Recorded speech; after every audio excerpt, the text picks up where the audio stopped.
Let me just be real right now and not get into a tool talk or motivational speech.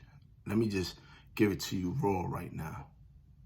What if the greatest life that we all desire is like a house that we had to build to shelter us, right? But the task is for you to be the architect and the builder and the general contractor of the house.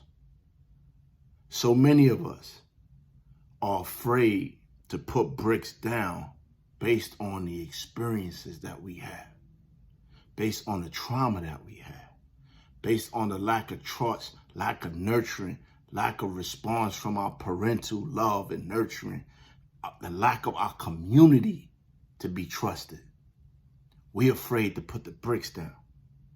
So many of us are afraid to put the foundation to the house, the very house that we need, right? If the house represented the greatest life we could ever have, so many of us are afraid to put the foundation down because fear stops us from adding one brick to the next brick and the next brick. Fear stops us from remembering that we have the ability to repair whatever we build. I'm going to say that one more time because this one issue is what prevents me from being monogamous, has me afraid of being monogamous, has me unsure about being monogamous because I'm certain I'm just going to get abandoned by somebody later. Every woman I had in my life that I took extremely serious abandoned me. So what if life was a house that I had to build? And I'm saying, I'm not putting down no bricks because I don't trust nobody. All it's going to do is fall down. It's just going to get a hole in it. It's just going to get a leak in the roof. It's going to get ruined later. It's going to depreciate in value because of my fears. What if I said to myself, no, life has taught me to be brave enough to get the tools to do the repairs on the house. Because if the house is the greatest life, greatest dream come true, greatest peace, greatest happiness, greatest joy, greatest answer, has me smiling all day long because of this house, the shelter it provides that had to come from my own hands, then I should be wise enough to admit that whatever breaks, I could repair it. Whatever goes wrong, I could repair it.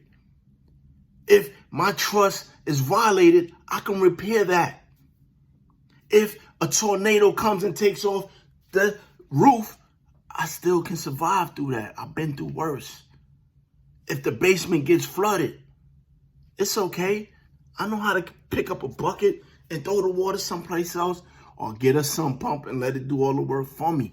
If this shelter, this home that I have to figuratively build or physically build to provide shelter that will give me eternal happiness lays in my hands, why am I afraid to build if I know I can repair whatever damage may come? If you ever owned a house, trust me, it's continuous maintenance because it's man-made. And you always have to have what's called an upkeep. So if your brain is a house, build it. Do the upkeep. If your love affair is a house, build it. Do the upkeep. If your thoughts, our mental health, my condolences to Regina King having her son die from suicide because he didn't do the maintenance. If we gonna build a shelter that's gonna help us eternally and have the greatest life, you gotta have the tools and you gotta have the assurance that you can maintain it and do the upkeep. Get the tools and let's use them to repair all the damage in our head and our spirit and our body so we can be sheltered from unhappiness. This is Great Zach Tate.